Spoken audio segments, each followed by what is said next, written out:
de los libros.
Bueno, buenas tardes. Agradecemos la presencia de la doctora Lucina Jiménez. Les voy a leer una muy breve semblanza de la doctora. Es breve. Más breve todavía. La más breve. Sí, más breve, por favor. La doctora Lucina Jiménez es egresada de Ciencias Antropológicas por la UAM, directora de CONARTE, organización no lucrativa de la sociedad civil, que ha colaborado con varios estados de la República y países. Actualmente trabaja con SEDATU en el programa de ciudades seguras para mujeres, también el diseño de programas con mujeres a través de CONARTE. Es miembro del grupo de expertos en gobernanza para la cultura y el desarrollo de la UNESCO París, integrante de la Cátedra UNESCO de Políticas Culturales y Cooperación Internacional de la Universidad de Girona, España, consultora en políticas culturales y desarrollo, ha asesorado proyectos en Honduras, Brasil, Colombia, Perú, Cuba, España, República Dominicana, Estados Unidos y Sudamérica. En México fundó el Sistema Nacional de Información Cultural, fue directora general del CENAR, miembro del Consejo Asesor para diseñar el Programa General de Desarrollo 2013-2018 de la Ciudad de México, autora de Políticas Culturales en Transición, Democracia Cultural, Gestión Cultural, Lectura en Tiempos de Diversidad y Arte para la Convivencia y Educación para la Paz. Recientemente fue reconocida con el Premio Internacional de Universum Dona 2017, que es Premio Internacional Universum Mujer, que otorga la Universum Academia Suiza a través de la Universidad para la Paz. Este premio reconoce a las mujeres en el mundo que han hecho una contribución a la cultura y a las artes o bien de la paz. Bienvenida, doctora, muchas gracias. Muchas gracias, Daniela. ¿Me escuchan? Sí. Bueno, buenas tardes. ¿Cómo están? Le quiero dar las gracias a Chucho Mendoza por haberme correteado por cielo, mar y tierra hasta que me hizo estar aquí con ustedes y poder compartir un breve diálogo en torno a un tema que a mí me pareció que era fundamental ahorita, que es hablar de gestión cultural en tiempos de emergencia. ¿Y por qué en tiempos de emergencia? No solo porque acabamos de vivir una tragedia que no ha concluido, sino que está afectando las dinámicas de vida cotidianas, las relaciones sociales y las maneras de gestión de las ciudades, sino porque a nivel internacional podríamos ubicar que la conflictiva de la intolerancia, del racismo, de la exclusión, de las contradicciones entre las diversas formas culturales están marcando prácticamente nuestro tiempo. Acabamos de ver la problemática que está viviendo también Cataluña en este debate entre la posibilidad de independencia de una zona que históricamente se ha diferenciado de lo que es un Estado-nación. No son los únicos, toda España está en un debate de regiones y de autonomías desde hace mucho tiempo, Pero a mí me interesaría que pudiésemos platicar en particular sobre en dónde están las tensiones que en este momento están exigiendo que la gestión intercultural pueda estar presente en muchos ámbitos, no solo en aquellos que plantean la relación entre las formas de entender el desarrollo o la vida en las visiones de las cosmogonías indígenas, sino prácticamente en la condición de diversidad y desigualdad que viven todas las sociedades. Entonces, celebro que la licenciatura de Gestión Intercultural tenga ya 10 años, parece increíble que sea así.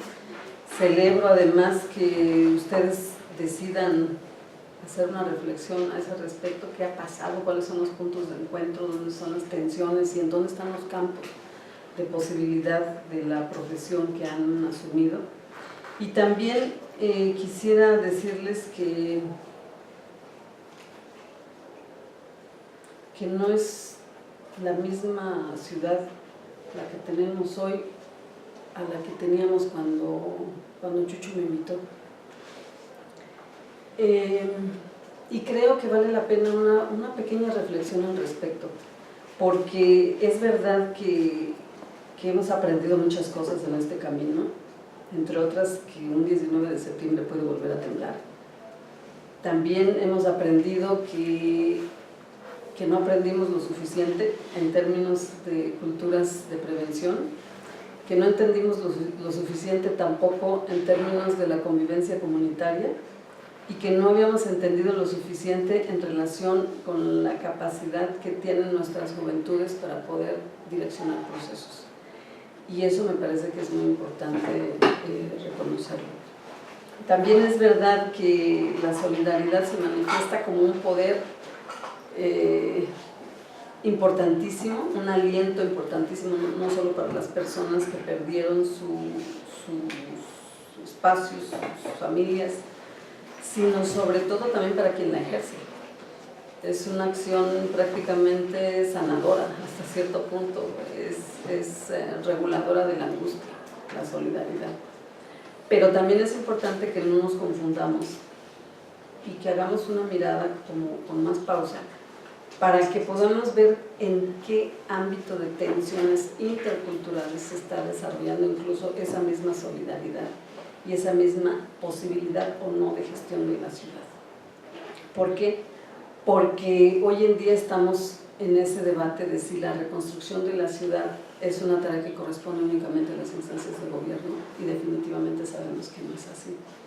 Definitivamente sabemos que hay muchas maneras de pensar las ciudades y que en esas comunidades que han sido lastimadas o no, hay un debate abierto que tiene que ver en cómo hacemos la mediación intercultural para construir ciudades de la diversidad, ciudades que puedan incluir y reconocer otras cualidades de vida y incluso de entender la ciudad misma.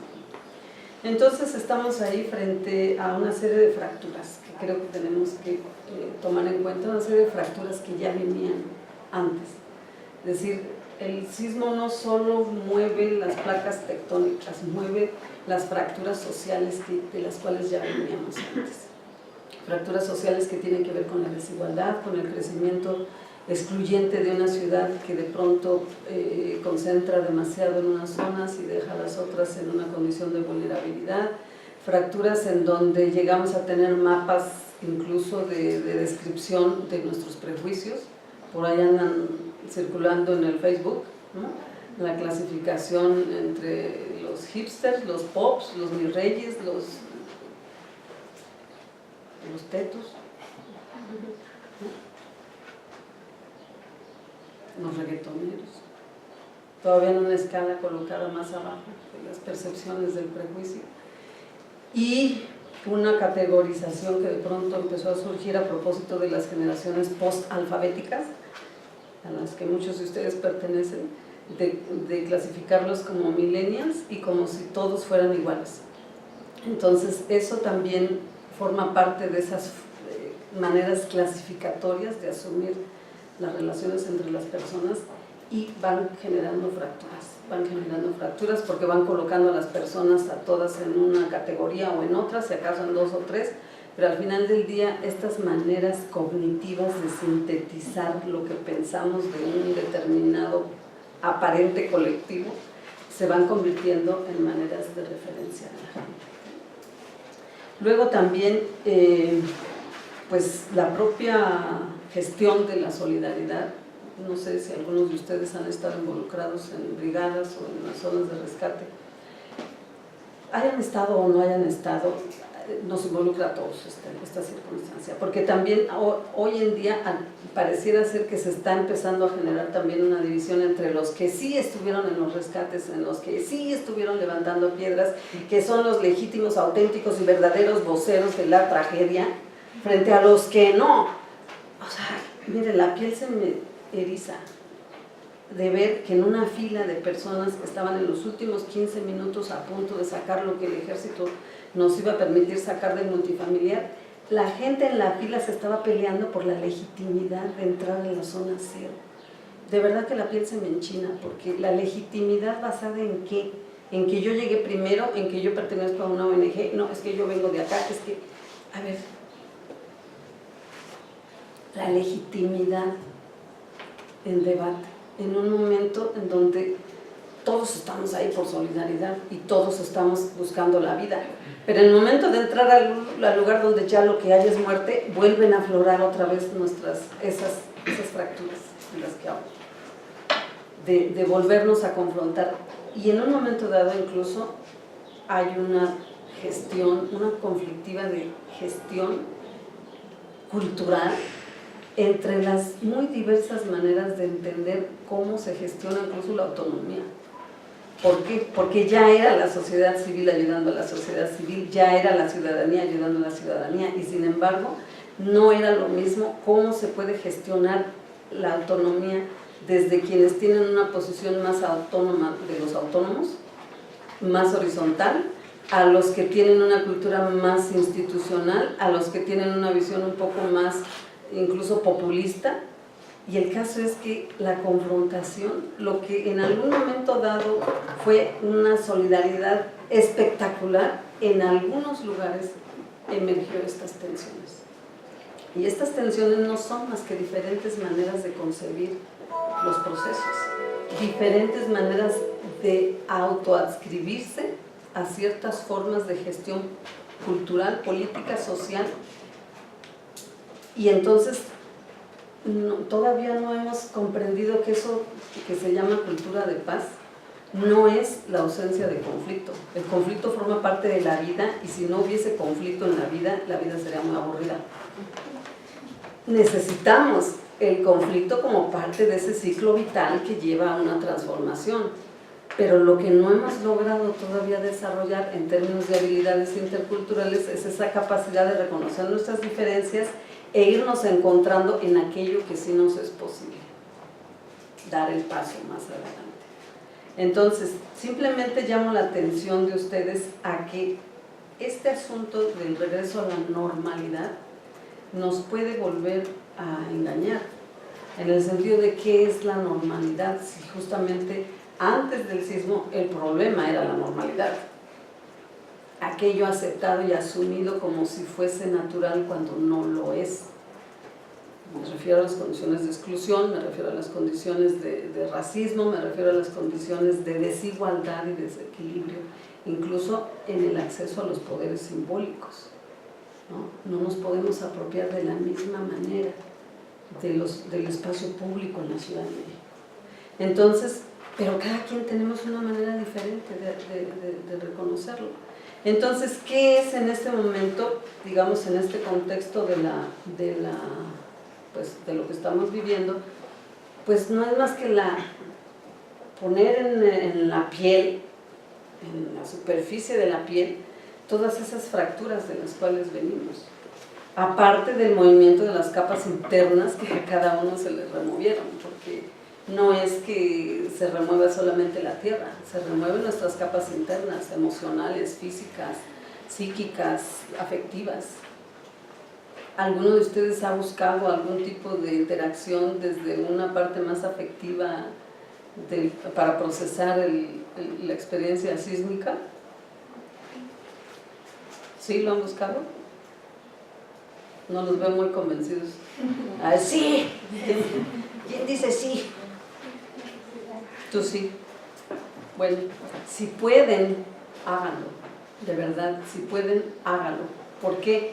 Porque en un movimiento de esa naturaleza hay una pérdida del centro incluso de la persona. O sea, tu equilibrio puede estar desplazado en una circunstancia corporal, emocional, sin que tú necesariamente te des cuenta. Entonces necesitamos esa reintegración personal, afectiva, emocional, cultural, artística, para poder decir, tengo mis pies otra vez en la tierra, reconozco mis raíces, pero me puedo elevar otra vez en términos universales hacia dónde, pero desde la persona. Porque ahí es donde empieza la base de poder actuar o no en un sentido intercultural. O sea, parte de los conflictos interculturales nacen de la debilidad y de la fractura de las identidades básicas. Y fíjense que las identidades básicas, cuando hablo de ellas, tanto en lo personal como en lo colectivo, me estoy refiriendo a la condición de dignidad de la persona, a la integridad de la persona. Estamos hablando de un derecho humano. La identidad es un derecho humano. En el momento en que empiezan las agresiones a las identidades, empiezan a vulnerarse los derechos humanos. Entonces, ¿cómo podemos fortalecer una dinámica de interculturalidad que no rechaza ni desconoce el conflicto, pero que plantea la posibilidad de interacción, de interconexión, siempre buscando que esa interconexión se dé desde el punto de vista de los derechos humanos? Eso es una cosa importantísima, porque si no, podríamos jugar a una visión de interculturalidad que está basada en una especie de relativismo, ¿no? Donde todo es válido, todo es pertinente, pero eso desconoce la desigualdad y desconoce las condiciones de desequilibrio en la cual se desarrollan las diferentes identidades culturales, ¿no es verdad? Entonces, esa relación entre identidades en construcción, o sea, ninguna identidad es estática, identidades en construcción, en tensión, en interacción con los demás, ahí es donde se reclama esa capacidad de gestión, tanto del conflicto como de las relaciones. ¿Para qué? Para poder ir procesando otros ámbitos de construcción. Ustedes leyeron la noticia del debate que se dio el callejero en la Condesa, porque había de damnificados a damnificados, ¿no es verdad? O sea, los ñaños y los otomís no tenían derecho a tener la misma condición, ni siquiera de atención de su condición de ser damnificados. Entonces, ahí es donde nos podemos ver cómo se exacerba una fractura previa.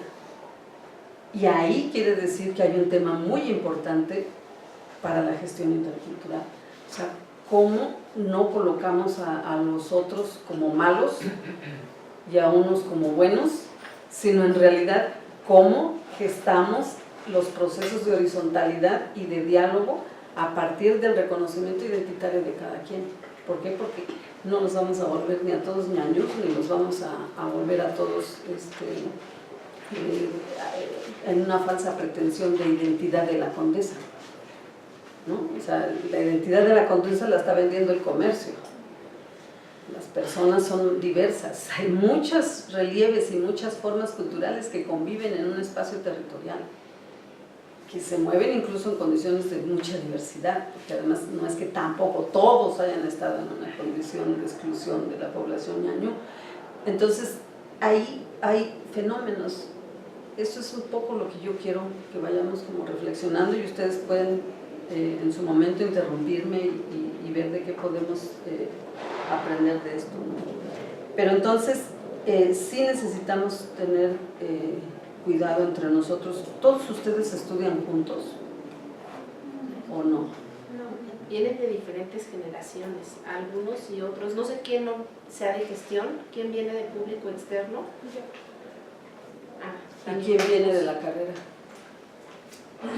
Bueno, entonces, pero entonces no se conocen entre sí.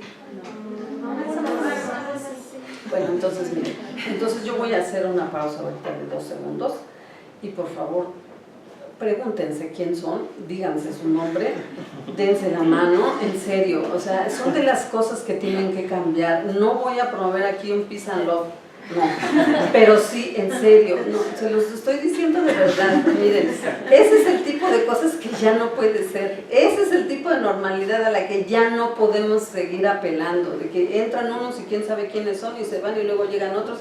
No, si en este momento hubiéramos sismo, a ver, toquen madera todos, no sabemos quién está aquí.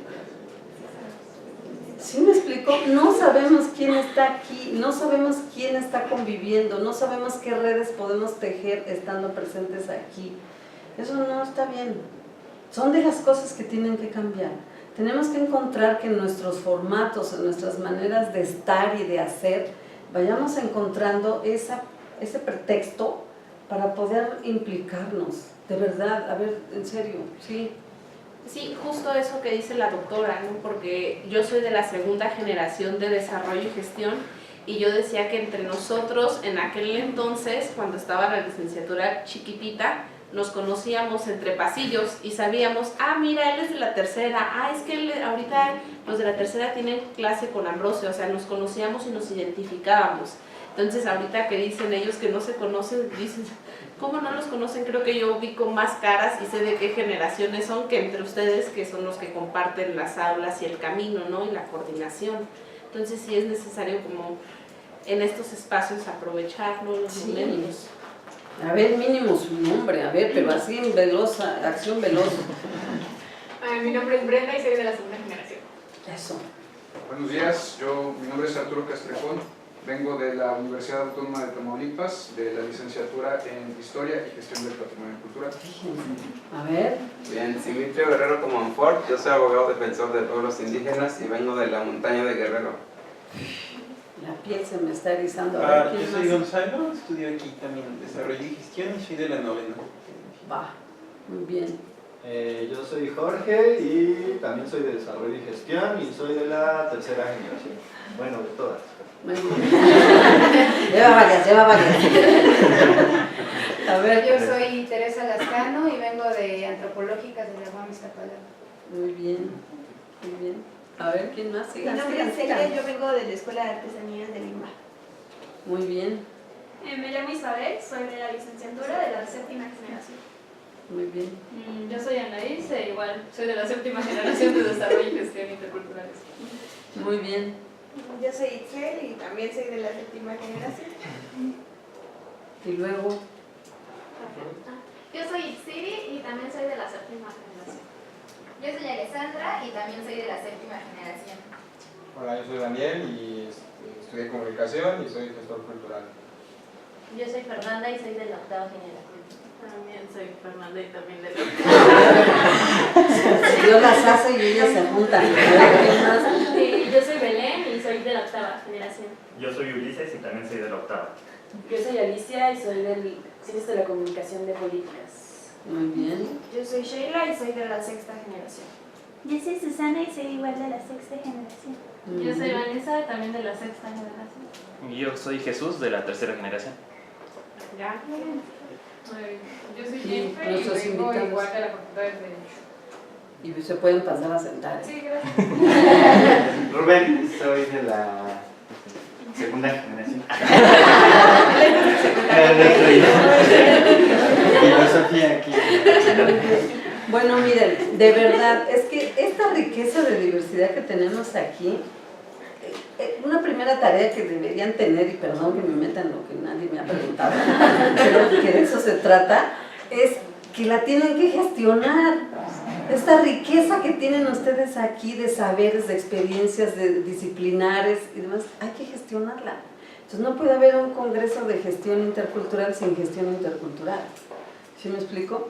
Tenemos que buscar la manera en que las implicaciones se vayan haciendo muy poderosas, porque si aquí hay abogados y si aquí hay personas que ya están haciendo gestión y si del otro lado hay personas que vienen de la 6ª, que están trabajando en las defensorías de los pueblos, es que esa conectividad que puede darles la formación en su carrera, pero al mismo tiempo en vinculación con procesos que están en marcha, que están ocurriendo, pueden ser una maravilla para poder hacer que su formación profesional vaya teniendo carne y hueso, vaya teniendo experiencia en procesos de interconexión muy importantes, porque de verdad, si hay algo que en este momento hace falta, es esa capacidad de desarrollar habilidades interculturales y también de poderlas inocular, convertirlas en un virus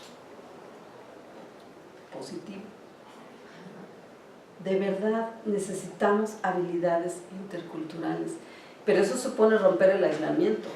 No se puede desarrollar habilidades interculturales si no rompes el aislamiento, porque necesitas desde tu propia identidad y desde tu propia experiencia, desde tu propia tradición, abrir para entonces un diálogo y un enriquecimiento que te transforma a ti y transforma al otro, y entonces es un nos.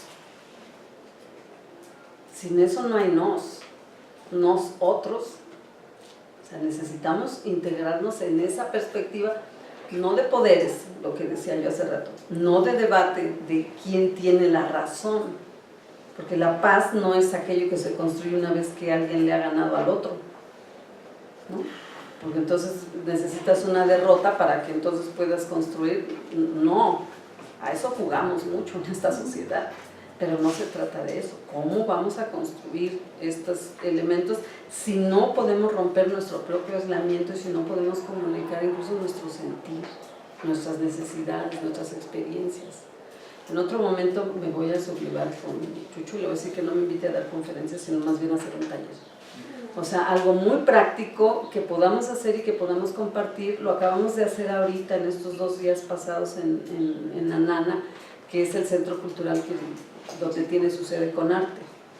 ¿Qué hicimos? Y convocamos a artistas, gestores, comunicadores, quienes estuvieran interesados en sumarse a esas brigadas que están empezando a trabajar en los albergues, cuya voluntad es muy buena, pero es mejor si sabes a qué vas y no solo llegas a invadir el espacio que de por sí no tienen, pero en cambio desde dónde sí puedes interactuar. Entonces fue una sesión maravillosa porque la coprodujeron y en realidad fueron los participantes y las participantes las que fueron tejiendo las posibilidades de red colaborativa, y este domingo se fueron y ya estaban y ellos ya no me mandaron las fotos, para eso sirven ahora las tecnologías, pero estaban celebrando el cumpleaños de Giovanni en San Gregorio, en Xochimilco, un niño que cumplía años el 19 de septiembre y que por lo tanto su fiesta se convirtió en tragedia. Pero el día de hoy esa comunidad estaba, el día de ayer esa comunidad estaba celebrando a Giovanni y abrazándose entre todos en una actitud, digamos, de lo que tu cumpleaños significa. Giovanni hoy en día es una celebración comunitaria. Entonces hay una resignificación del hecho, del espacio y del vínculo comunitario. Entonces hay muchas maneras de hacerlo y creo que eso podría ser importante. Ahora, me gustaría un poco decirles que en su ámbito profesional de la gestión intercultural, hoy en día hay muchas herramientas internacionales que de hecho están bogando por el enfoque intercultural del desarrollo. ¿Por qué? Porque venimos de una tradición en la cual casi se nos puso el chip de que desarrollo era casi sinónimo de eurocentrismo, de que desarrollo era aquel que tiene dinero, aquel que logra tener el mejor ascenso en la escalera jerarquizada de lo social, o una manera específica de generar eso llamado desarrollo. Ahorita, a nivel internacional, hay muchas ciudades que están buscando una perspectiva intercultural del desarrollo y se están asociando. Y están buscando aquellos especialistas en los diferentes campos que son capaces de conectar esas diferentes maneras de mirar desde la diversidad cultural en los temas de desarrollo. Me voy a referir específicamente al tema de la Agenda 21 de la Cultura, no sin antes decir que desde el 2009 la UNESCO hizo un cambio, hizo un giro en la manera de entender la diversidad cultural. y que es muy importante que si ustedes están en este campo se acerquen a eso, porque en el 2009 la UNESCO produce un informe que se llama Invertir en Diversidad Cultural. Ya no es promover, defender, no, es invertir. Estamos hablando de posibilidades de reconocimiento de que la diversidad cultural es un ámbito de desarrollo de una comunidad, que tiene que ver con el bienestar, que tiene que ver con la calidad de vida, no solo tiene que ver con los ámbitos, digamos, culturales en la parte estética o en la parte de la relación, sino tiene que ver directamente con el desarrollo. Hay un documento que lo pueden bajar en PDF de cualquier página de la UNESCO, está en varios idiomas de hecho, que hace ese pequeño desplazamiento en la concepción de la diversidad cultural para entenderla como una parte fundamental de la riqueza y como un elemento de ejercicio de derechos humanos, ese ámbito de la diversidad cultural, y plantea por qué en este momento la defensa de las expresiones culturales de la diversidad cultural plantean en este momento la posibilidad o no de la existencia de los pueblos. De verdad. Estamos hablando de quién tiene derecho al usufructo de los recursos culturales de los pueblos, quién tiene derecho al reconocimiento de la memoria, quién tiene derecho al reconocimiento de las lenguas, quién tiene derecho a la gestión del patrimonio inmaterial. Entonces, vean, estamos en un momento donde se están interconectando muchos enfoques y la gestión intercultural es esa que es capaz de ir construyendo el mapa sin antes haber definido qué figura anda buscando. No sé si me explico. Es decir, no es que a todos los vamos a cuadrar en este esquema, no. La gestión intercultural es aquella que es capaz de interconectar las diferentes partes de los procesos o de las cosmovisiones para generar algo que es inclusivo, algo que es equitativo y algo que promueve el bienestar. Hoy en día, incluso desde una perspectiva más comunitaria, más horizontal, más de buen vivir. Eso es fundamental. Y por eso hay tanta emergencia en estos días de experiencias que están basadas incluso en una postura mucho más allá, que tiene que ver con el comunitarismo. Es decir, la manera de entender el uso y usufructo, construcción de los recursos, de las relaciones y del estar de aquí y ahora de las comunidades, con voz y voto. Entonces, eso supone mucho trabajo de gestión intercultural, mucho. Pero también les quiero decir que hay una condición en este momento internacional que la Agenda 21 está planteando, y es que cada vez más está buscando que el debate del desarrollo no se haga solamente en los ámbitos culturales, sino que los ámbitos culturales invadan, les decía yo, el virus en todos los otros ámbitos. Entonces, lo que la Agenda 21 está proponiendo es un diálogo intercultural e intersectorial, transversal, en todas las instancias de gobierno. Entonces, debates como el siguiente que se hizo en Mérida, cuando Mérida firmó la Agenda 21, todo partió de una foto de unos jóvenes alcoholizados en una zona del sur de la ciudad. Reunión intersectorial, empieza, ¿qué tenemos aquí?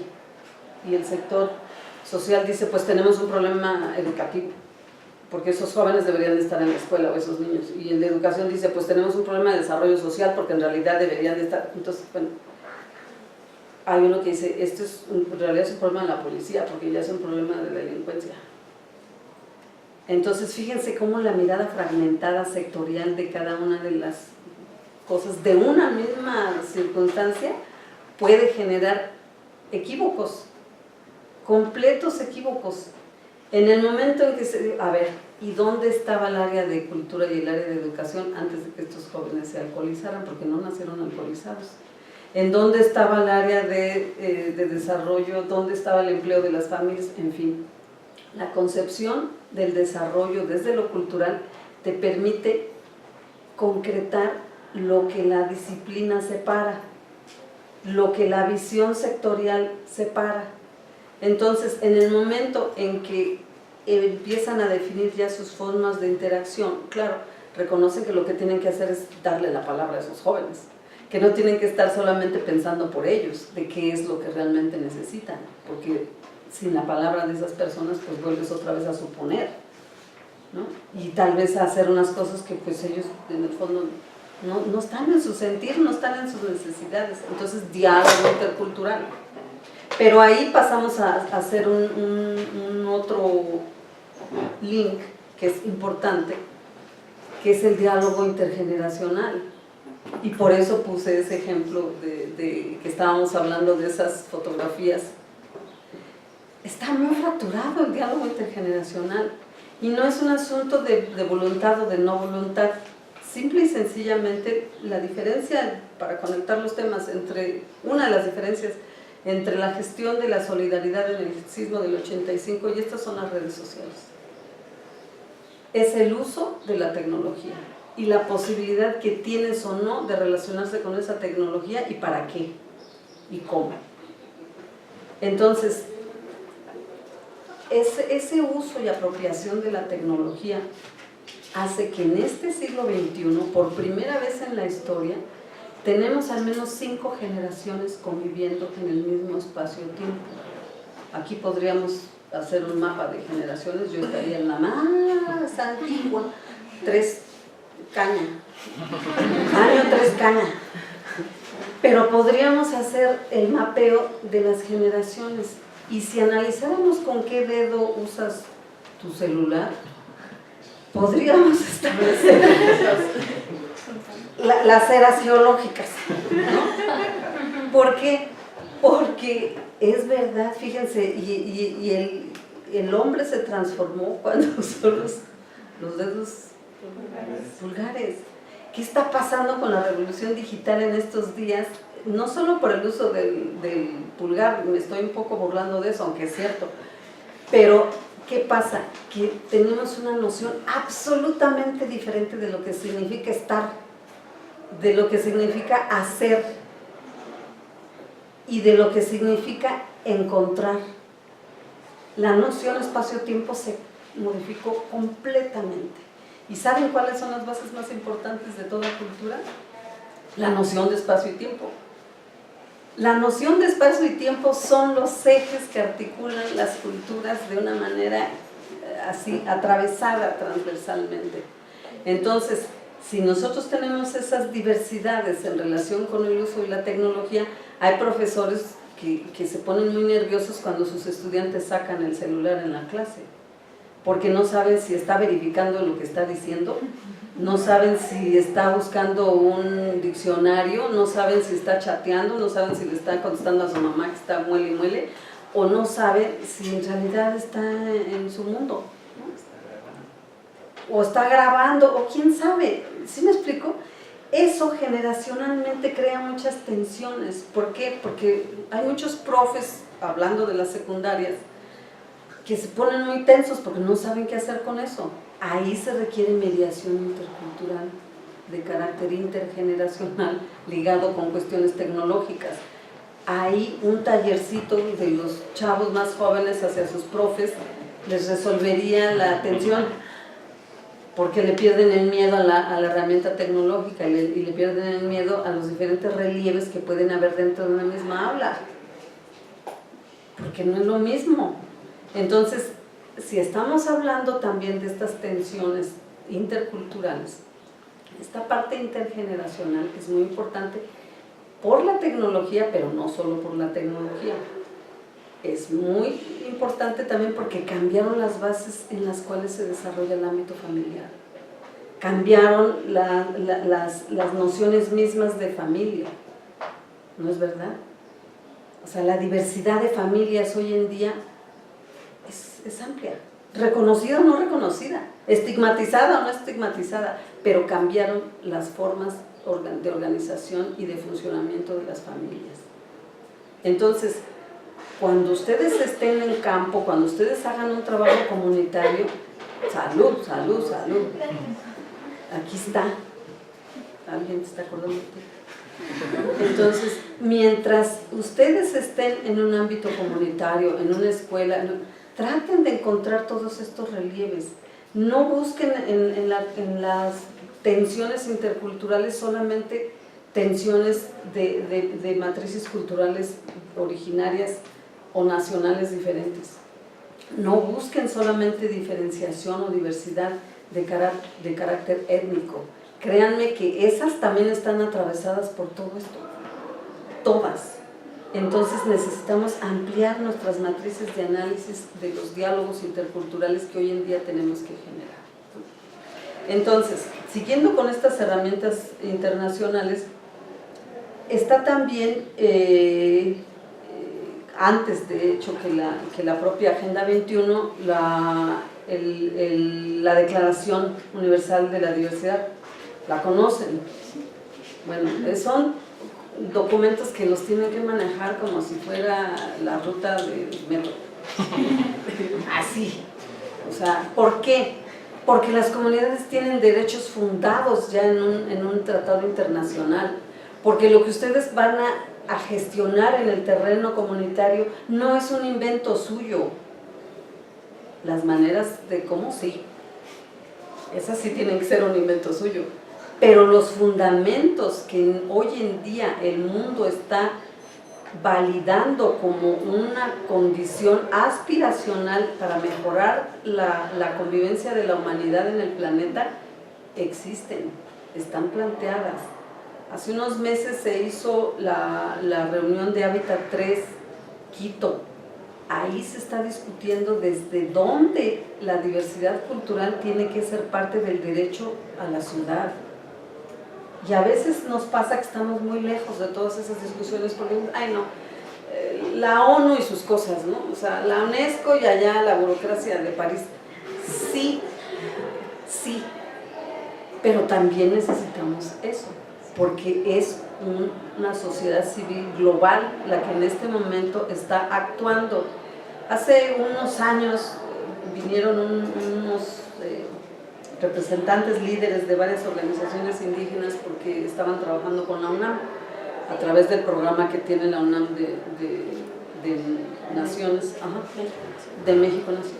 Entonces, ellos tenían su reunión, a mí me citaron en un restaurante, fui a ver de qué se trataba, pensé que me iban a invitar a comer, pero no. El tema era que lo que me dijeron es, miren, lo que nosotros queremos es que tú te sientes a discutir con nuestros jóvenes, nuestros hijos. Y dije, está bueno. Entonces, ¿y cuál es el tema? Entonces los chavos ya estaban ahí, no estaban esperando si yo decía sí o sí, no. Ya estaban ahí. Entonces dijeron, es que solo te queremos hacer una pregunta. Y dije, bueno, una. Entonces me dicen, ¿cómo se le hace para sumarse a la coalición de la diversidad cultural que nació en Canadá? ¿Y cómo se le hace para que podamos ser invitados o meternos al debate internacional de la Convención de los Derechos de los Pueblos Indígenas?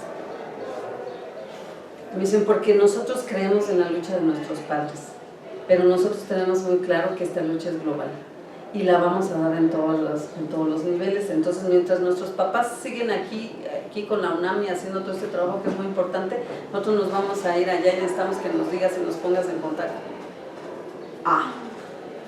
Fíjense, es pensamiento global, acción local, diálogo intergeneracional, acción colectiva.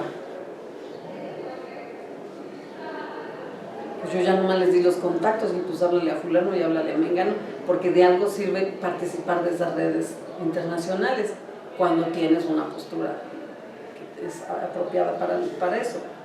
Y ellos están haciendo su trabajo, están metidos en todas esas redes y por fortuna eso va ayudando a equilibrar los debates nacionales. Hay cosas que para que ocurran en México tienen que debatirse en otro lugar, ustedes saben eso.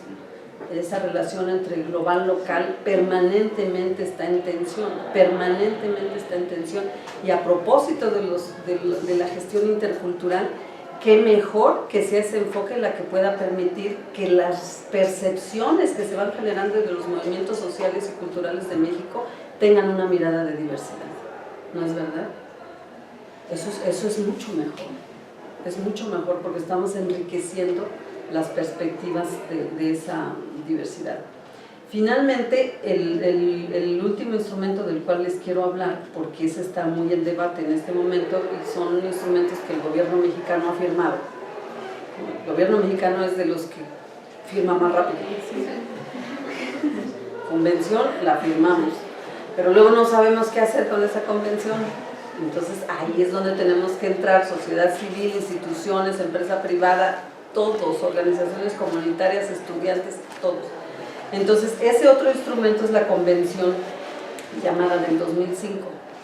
Es la convención que está destinada a la protección, a la promoción de la diversidad de las expresiones culturales. Eso pasa más que nada, sobre todo, por la cuestión de la gestión específica de los productos, bienes o servicios que se generan de las comunidades, no solo indígenas, sino en este sentido amplio de la diversidad. Eso, ¿cómo se come? Se debería de poder comer si tuviésemos en la legislación y en la gestión intercultural de nuestra legislación el reconocimiento de los derechos colectivos.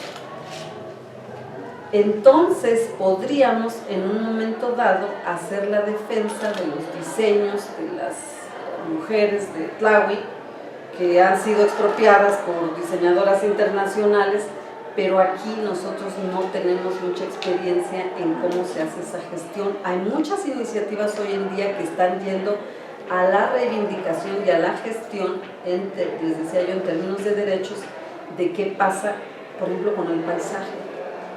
¿Conocen la experiencia de tequila? No que se lo tomen, eso sí sé que la conocen y la manejan perfecto, pero de Tequila Pueblo, donde se produce el tequila. ¿Por qué? Porque ahí optaron por hacer la protección del paisaje agavero. Entonces, si el paisaje agavero está protegido, quiere decir que para que en el paisaje exista un agave tiene que haber un modelo de producción y de relación con la tierra, que ahora hay que trabajarlo, sistematizarlo, documentarlo. Entonces, ahí hay una modalidad. Hay otra modalidad que se ha desarrollado, quienes trabajan en artesanías lo saben, que se han desarrollado muchas experiencias de marca de origen, que pueden tener o no sus limitaciones o sus contradicciones, pero existen y se están trabajando desde ese ámbito. Entonces, conviene que si ustedes están trabajando en ámbitos de gestión intercultural, vayan conociendo esas experiencias, porque son maneras como se han estado apropiando, digamos, en México, algunas de estas herramientas internacionales que van permitiendo avanzar en temas de gestión, puntualmente de gestión más específicos, ¿no? Y estamos muy urgidos de abogados. ¿Quién dijo que era abogado aquí? Siéntate, por favor. Te necesitamos. No, de verdad, necesitamos urgentemente abogados. Ustedes que están aquí en la universidad, hagan su trabajo. Se busquen novio, o sea, necesitamos diálogo con los abogados, en verdad, y las abogadas. ¿Por qué? Porque México está anclado en esta tradición, como muchos otros países, del derecho romano positivo, y por lo tanto cuesta mucho trabajo culturalmente abrir la perspectiva para pensar en los derechos culturales, para pensar en los derechos comunitarios.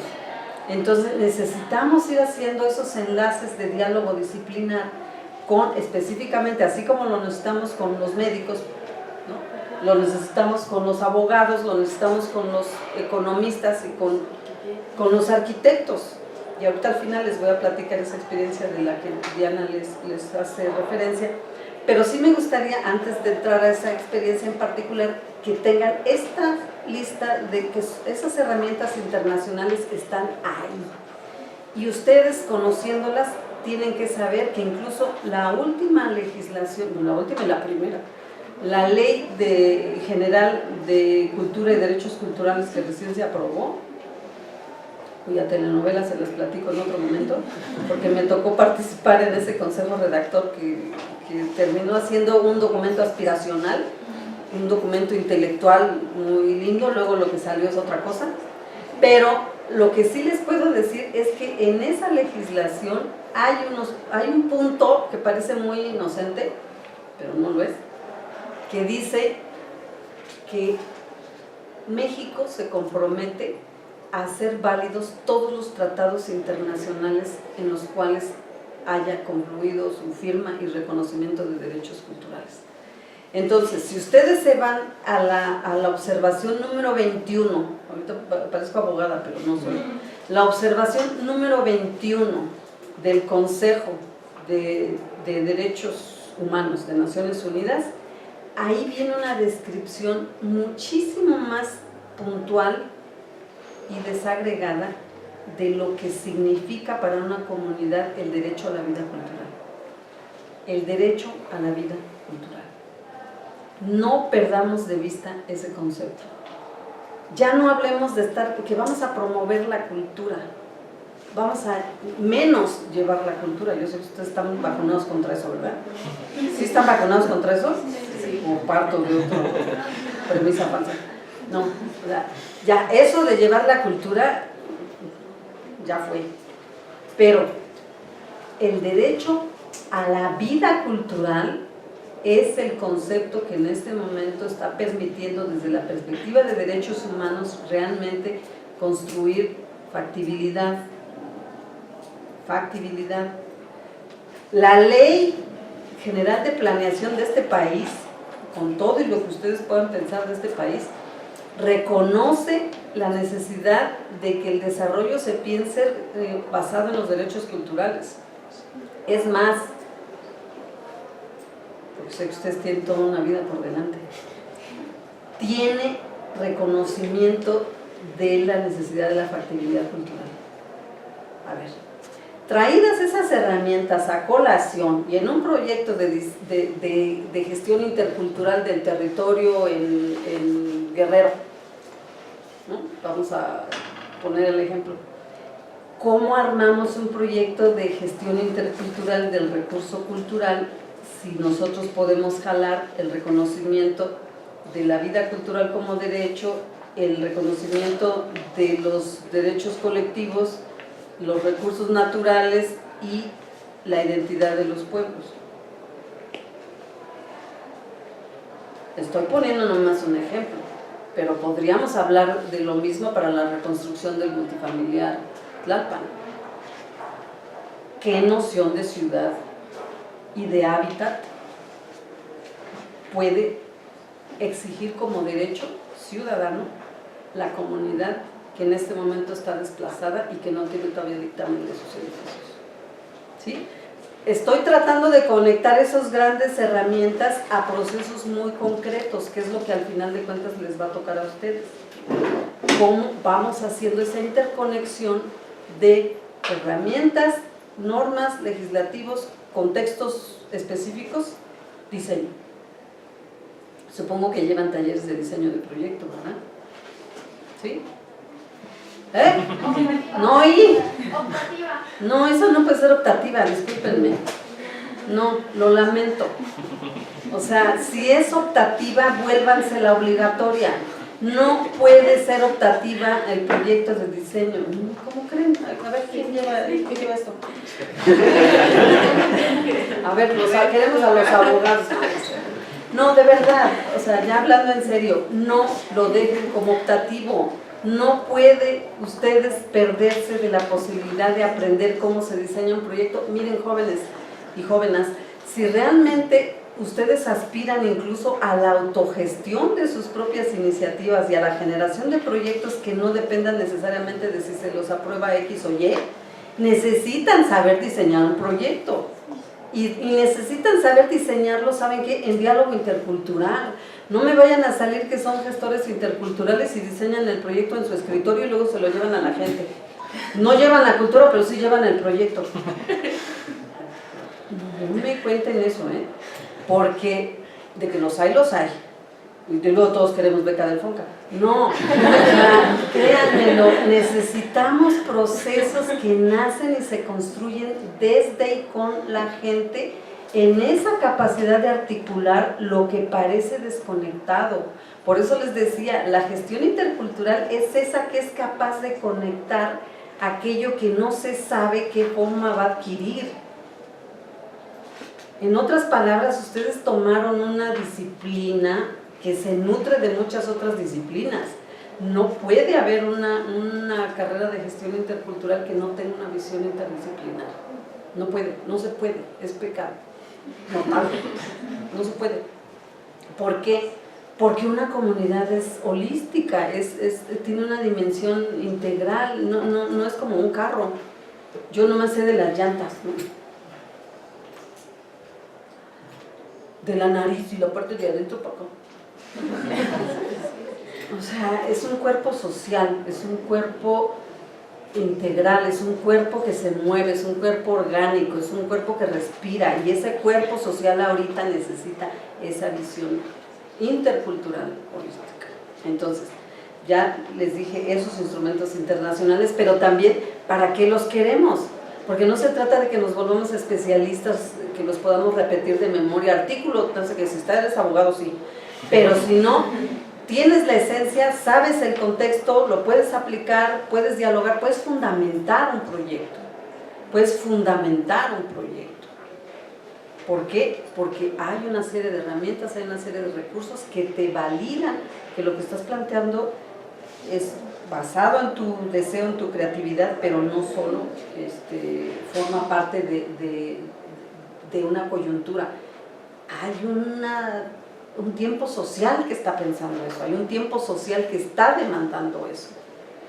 De hecho, hoy en día, si no tenemos esa mirada, no podemos construir proyectos interculturales que sean capaces de mover a los ingenieros o a los arquitectos. Y ahí, en este momento, es importantísimo. ¿Por qué creen que hay un debate en este momento de en qué sentido va la reconstrucción?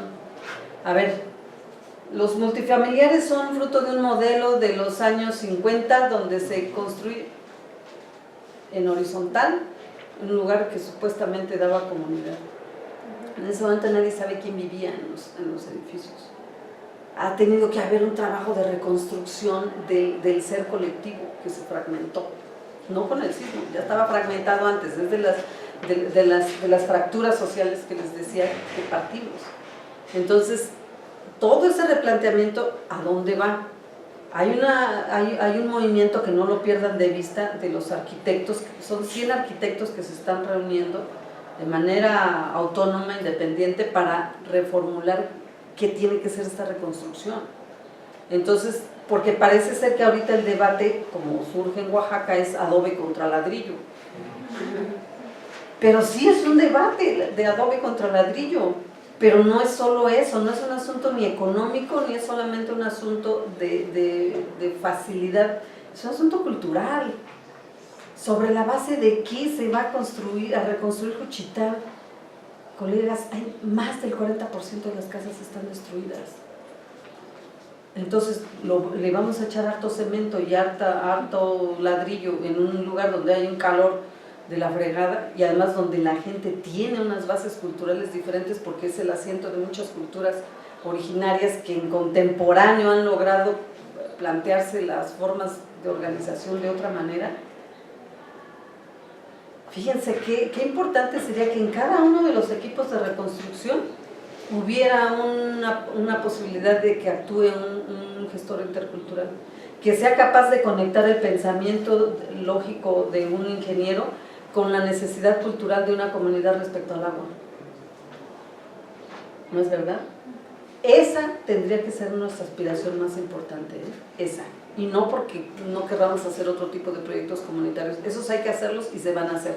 Pero el otro tiene un sentido mucho más estratégico, porque es ahí donde se dirime la noción de desarrollo que realmente se vuelve territorial. Y ahí es donde nosotros necesitamos los profesionales. Y quiero nada más comentarles brevemente esa experiencia de la que hablaba Diana, en el sentido de cómo en este momento CONARTE está trabajando. Son 8 ciudades donde el asunto pasa por espacio público, perspectiva de género, seguridad comunitaria y vida cultural. O sea, son 4 ejes que necesitan todos y cada uno de ellos una visión intercultural. Entonces, lo que hicimos, y eso fue por petición de Sedatu, no crean que nosotros fuimos a tocarle la puerta a la secretaria. Lo que ellos dijeron es, a ver, ¿cómo se llama eso que ocurre y que hace posible que una comunidad mantenga la inversión que se hizo en infraestructura urbana? ¿Por qué? Porque a los 3 meses está vandalizada. Bueno, pues se llama de muchas maneras, pero lo único que requiere es que de qué manera la comunidad está participando. Esas comunidades que son las que ocupan el espacio público, ¿en qué momento son consultadas? No, pues. Pero en lugar de decir, bueno, es que ustedes han hecho esto mal, no, a ver, dosis de humildad, 3 rayitas abajo, 3, y si puedes más, mejor.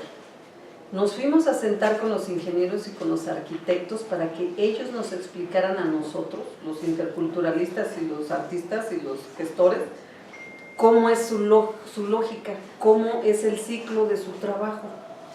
Una vez que ellos nos explicaron la lógica de su trabajo, entonces nosotros hackeamos su lógica de trabajo.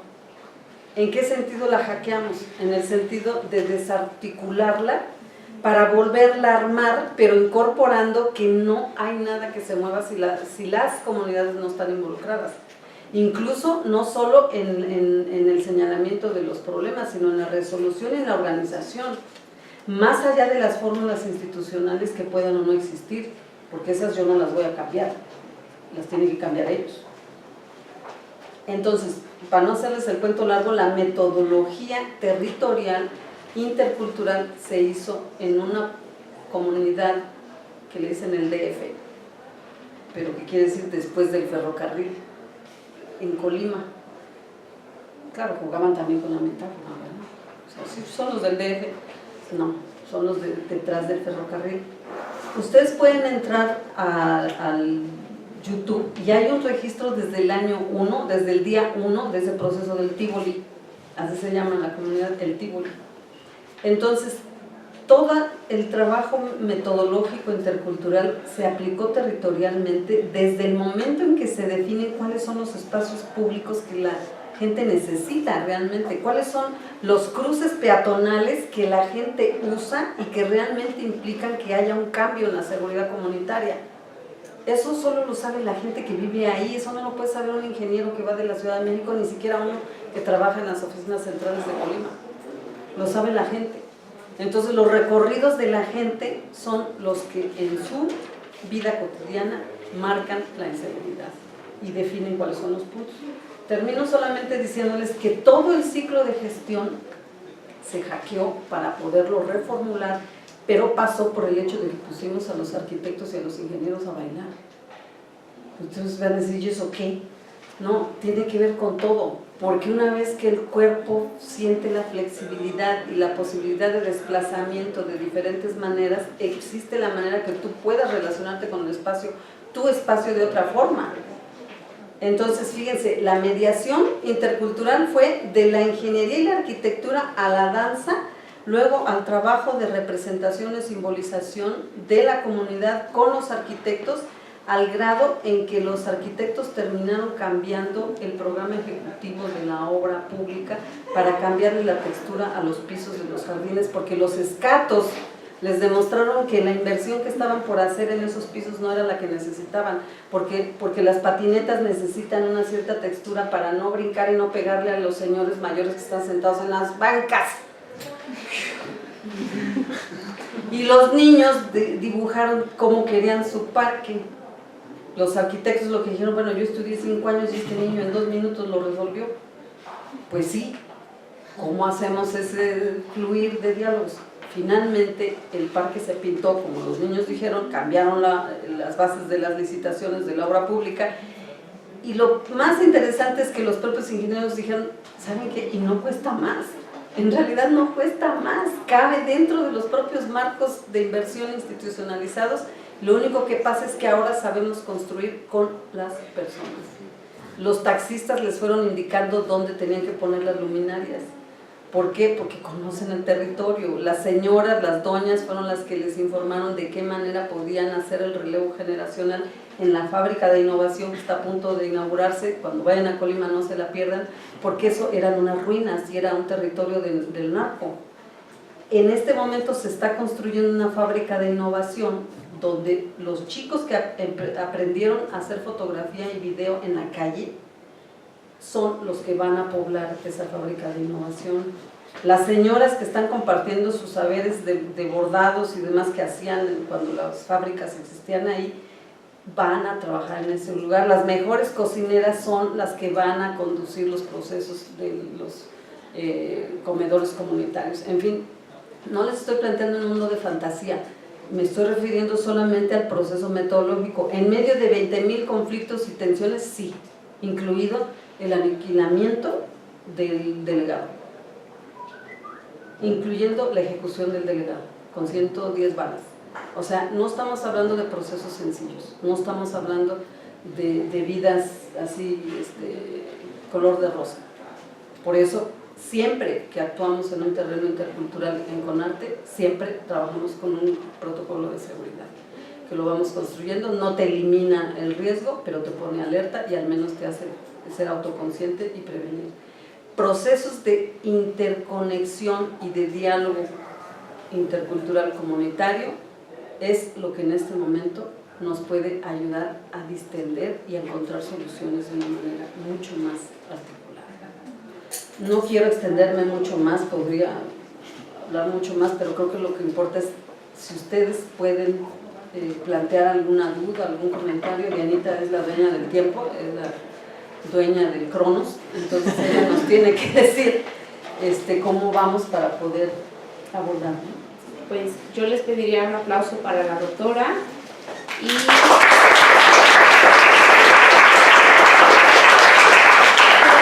una ronda de preguntas. Yo quisiera hacerle una pregunta. Justo nosotros como organizadores del Congreso teníamos mucho miedo de hacer el Congreso en estos días o posponerlo para el próximo año debido a la situación que guarda el país. Sin embargo, también creímos necesario hacerlo en este momento para poder reflexionar dentro del quehacer del gestor intercultural. Lo platicaba con Ángel, un compañero de la segunda generación, colega mío, que cómo le íbamos a hacer para poder articular esta parte. Entonces, el día jueves va a haber una plenaria en la que se van a reflexionar de estos 10 años y también de la participación del gestor. Cómo estuvo el gestor a partir del 19 de septiembre y cuál es el rumbo que va a seguir el gestor, la licenciatura, cómo se estuvo organizando. Mi pregunta, doctora, es algo que me hace mucho ruido a mí en lo personal y en mi quehacer profesional. De alguna manera yo me dedico a la parte del patrimonio material, de las zonas arqueológicas, del patrimonio arqueológico, de estos bienes que son resguardados por la nación. Pero sí el 19 de marzo va a marcar, el 19 de septiembre va a marcar como una pauta dentro de la historia. ¿Cómo hacerle o cómo le pueden hacer las instituciones para surcir, para reconstruir el monumento, pero no el monumento solo, sino el monumento con todo lo que conlleva esa parte, ¿no? Porque están afectados muchos monumentos, pero también están afectadas muchas comunidades. Entonces, es necesario a lo mejor que haya un programa de vivienda que le diga, sí, tu casa habitación es histórica y representa para ti, pero también estos programas de protección que deben de ser continuos, de los que debimos de haber aprendido desde el 85 a la fecha, ¿no? Cómo deben de actuar esas instituciones que resguardan el patrimonio para también enlazar la parte de memoria que es la que también está fracturada en este momento. ¿Vamos una por una o alguien más tiene alguna pregunta? Y las sí, no sé si otra pregunta, ¿alguien más que tenga? Sí. Doctora, la pregunta sería en base a cómo se gestiona, cuáles son los alcances o los límites en cuanto a los proyectos de gestión cultural, en este caso del patrimonio histórico. Yo vengo de Ciudad Victoria, Tamaulipas, entonces es una región que hay mucho problema en cuanto a la seguridad. porque hay zonas que están pues, en poder de los grupos delincuenciales de crimen organizado. En este caso, el proyecto específico que tenemos es el rescate de una estación de ferrocarril. Pues lo queremos rescatar como zona cultural y como zona histórica, pero tenemos esa cuestión, ¿verdad?, de las limitantes del trabajo en cuanto a la zona en la que estamos. ¿Alguien más? Tú tenías como ganitas. Sí, es que no termino de responder. Entonces no sé. Suéltala como te salga. Ok, yo estoy trabajando en un proyecto de gestión en el sureste del estado de Chiapas.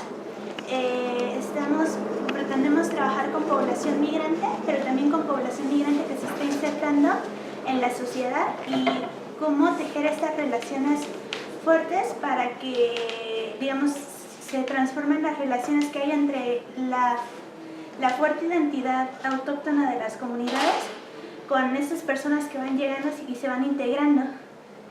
Y pues teníamos muchos problemas y me llamó la atención lo que mencionaba sobre el protocolo de seguridad.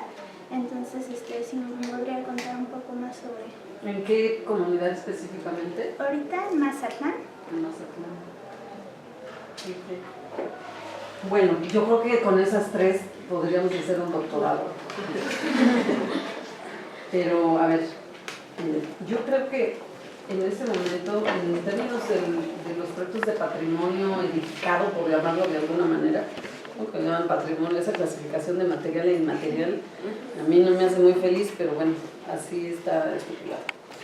Creo que están justo en un momento donde se necesita redimensionar la integridad de los proyectos, porque en primer lugar, esos monumentos tienen sentido en tanto son portadores de una memoria, son portadores de muchas memorias, de relaciones sociales que fueron construidas históricamente y que hoy en día tienen un sentido simbólico o real, patrimonial e incluso de posibilidades de bienestar para las comunidades que los habitan.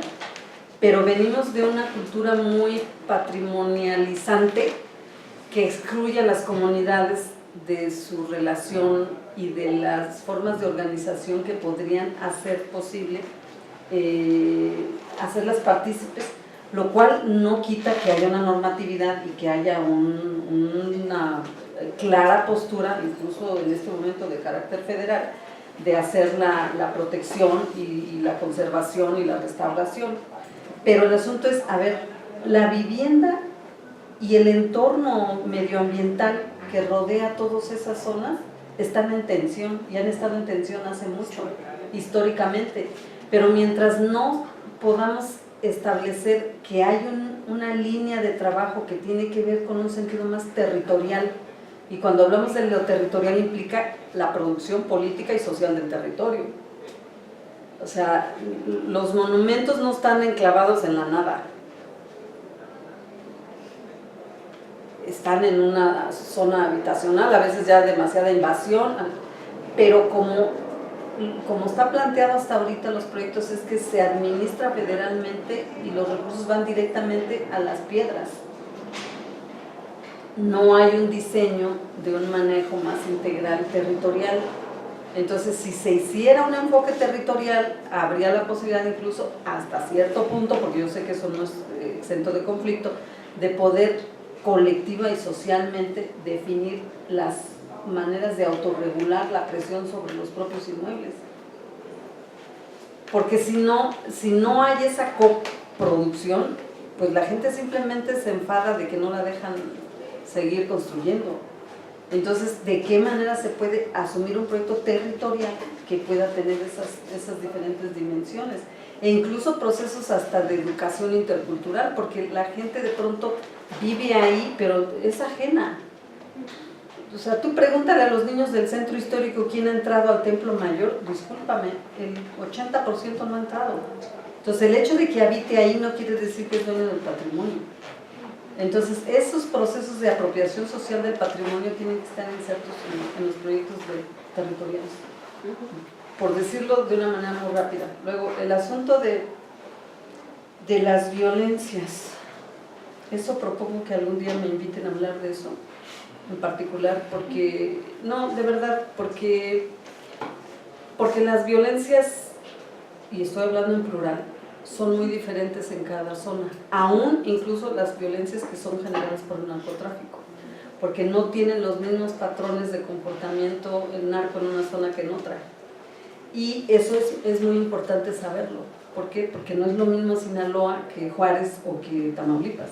Son muy diferentes las formas, por decirlo de alguna manera, no me gusta usar el término, pero para que podamos comprendernos, las formas culturales que adoptan estos grupos son muy diferentes y se entrecruza con las violencias históricas comunitarias que son previas al narco. O sea, no le podemos echar al narco la culpa de todo, y no estoy defendiendo al narco. Lo único que estoy diciendo es que las estructuras que ha generado, que ha destruido el narco, se cruzan con las contradicciones y las memorias históricas de violencia de las propias comunidades. Incluso en muchas ocasiones las aprovechan. Eso sí, tienen muy buen radar y saben cómo entrar. Entonces, no hay una fórmula puntual. Lo que yo puedo hacer en un momento dado, porque sé que ahorita no tenemos mucho tiempo, es compartir las experiencias que CONARTE ha desarrollado. Nosotros trabajamos en esas zonas, ahorita estamos trabajando en 13 municipios de Tierra Caliente de Michoacán. Y es zona muy compleja en términos de la presencia del narco. Pero hay muchas maneras de asumir el proceso siempre y cuando, y eso es la única cosa que voy a decir concreta, siempre y cuando generes el marco de gobernanza que te permita trabajar en todos los niveles y en todos los planos y tener tu marco de protección. Y cuando hablo de gobernanza me refiero a la coordinación y a la forma de organización que requieren tanto las instituciones de los 3 niveles de gobierno como la sociedad civil, los vecinos, los pueblos que están interesados en ese proceso. Sin eso, el riesgo es mayor y puede ser que te desgastes invirtiendo muchas energías en un proceso que no va a tener sostenibilidad. Entonces, tienes que buscar la condición de sostenibilidad desde la gobernanza para que poco a poco se pueda ir generando un proceso que le dé cobertura al ámbito comunitario. Pero al mismo tiempo es necesario fortalecer el ámbito comunitario para que tenga sentido la gobernanza, porque si no es toda la bola de instituciones encima de unos que no saben ni por qué les cayeron y tampoco hay fuerza para poder plantear cuál es el eje que esa comunidad necesita, porque ¿para qué quieren el ferrocarril? Acá, por ejemplo, en el Tívoli, que había un inmueble de por medio, decidimos que no fuera la discusión el inmueble, porque si poníamos como tema de discusión el inmueble, entonces se convertía en un debate de las piedras y de unas inversiones altísimas, y eso espanta a mucha gente, pues eso no se puede. Lo que hicimos fue trabajar en la comunidad, con la comunidad, desde la comunidad, digamos lo que ha dado a llamarse capacidades de aprendizaje y de acción, de autorregulación, y una vez que ese capital social está desarrollado, entonces es pertinente lo otro. Pero si no, o sea, cuando CONARTE entró a la colonia Guerrero, nunca, de hecho el inmueble de la Nana, donde hoy trabajamos, lo tuvimos cerrado, no teníamos dónde trabajar, o sea, teníamos unas oficinas prestadas en una empresa naviera, o sea, nos pasábamos navegando, porque nos prestaban un cuarto, un changarro, en un lugar que era una empresa de barcos, que no tenía nada que ver con el asunto. Solo aprendí una cosa muy importante de esa empresa, en una tarjetita que tenía el gerente, que decía que los mares tranquilos no forman buenos marineros. Y eso es verdad. Entonces, pues hay que meterse en esos procesos pero te puedo compartir en otro momento, en otro espacio, las experiencias, porque son muchas, o en el caso de Ciudad Juárez, que empezamos a trabajar en el 2010, en una época muy dura, donde no había un precedente a ese respecto. Y entonces aprendimos muchas cosas. Mi verdadero doctorado yo lo hice ahí, en Juárez, no. que respeto y valoro mucho lo que aprendí en la UAM, pero relación, interconexión, territorio, seguridad comunitaria, diversidad cultural, una ciudad con 46% de población inmigrante, donde jamás se había hecho una gestión de la diversidad cultural. Jamás, ni siquiera era un concepto que estuviera presente, en ningún lado. Todos somos juarenses, ¿no? Pues sí, todos somos hijos de Dios también, pero el asunto es, ¿dónde está esa gestión de la diversidad que genera tanto conflicto? De desplazados, de no desplazados, de deportados, de no deportados, tu duda, ¿no? No es lo mismo, y eso hay que verlo, porque no es lo mismo la naturaleza de los inmigrantes permanentes que la naturaleza de los inmigrantes temporales, ni la base en la cual se incorporan. O sea, si me estuvieras diciendo Arriaga o me estuvieras diciendo Tapachula, te podría decir con más precisión, pero tu proyecto toca analizar cuáles son las bases, la naturaleza y de dónde vienen.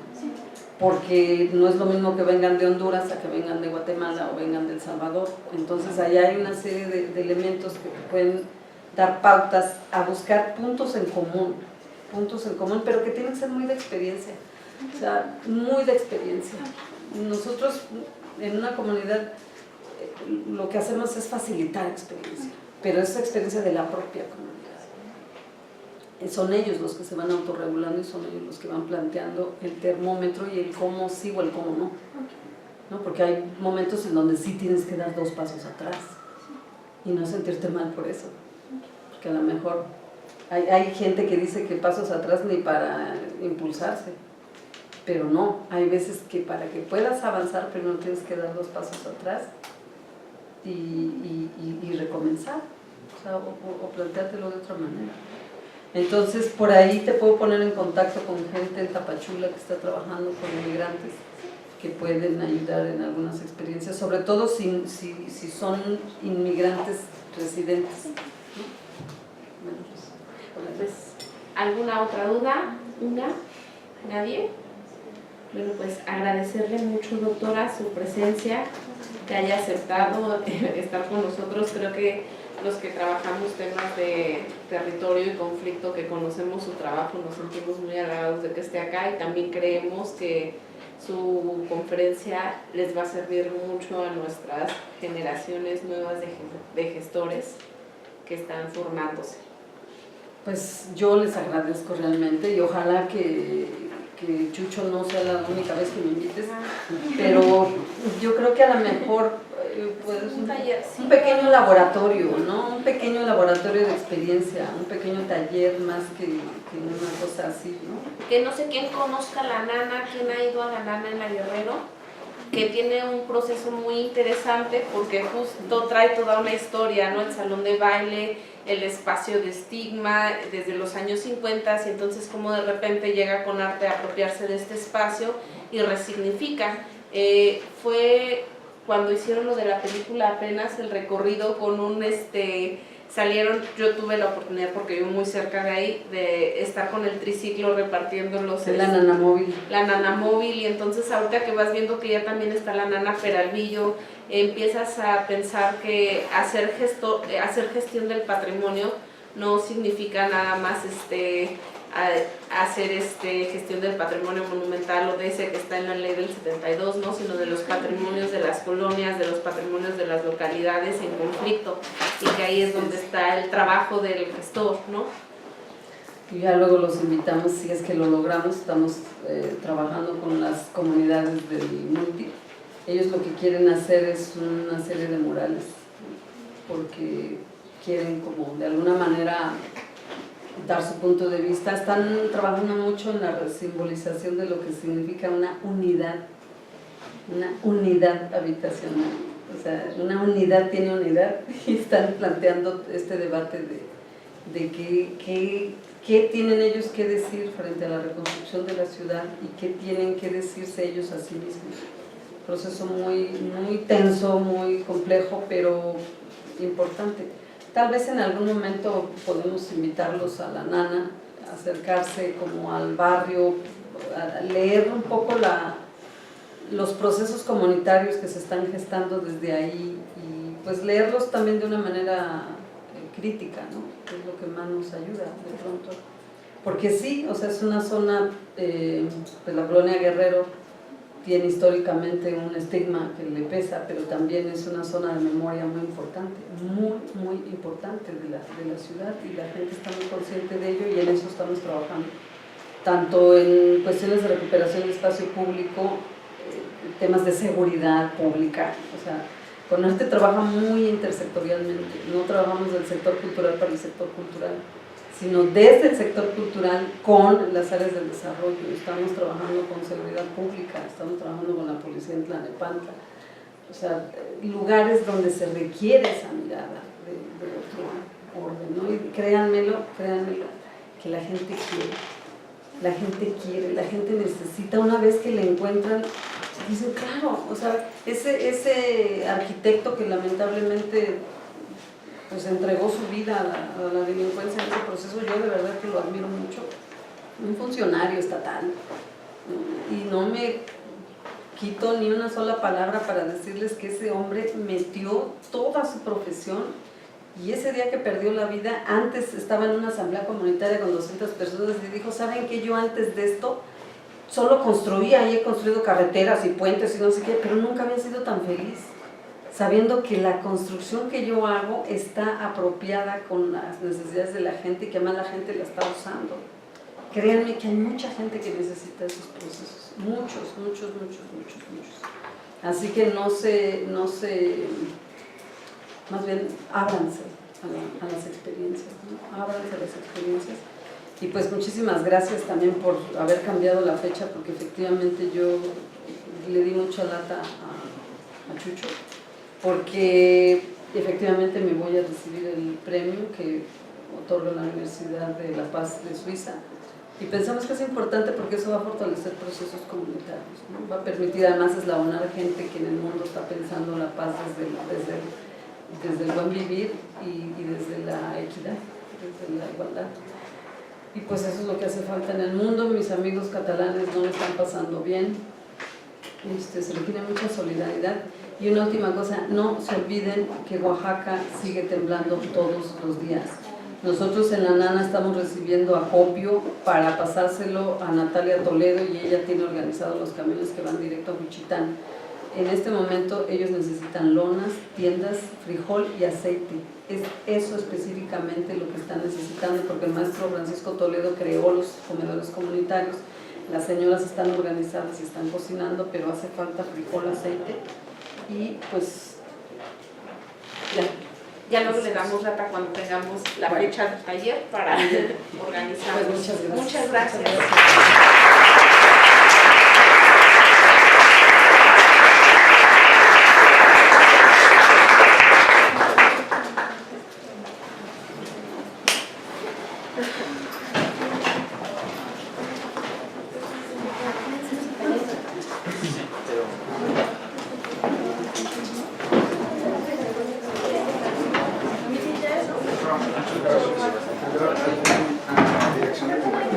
Sí, mira, mi correo es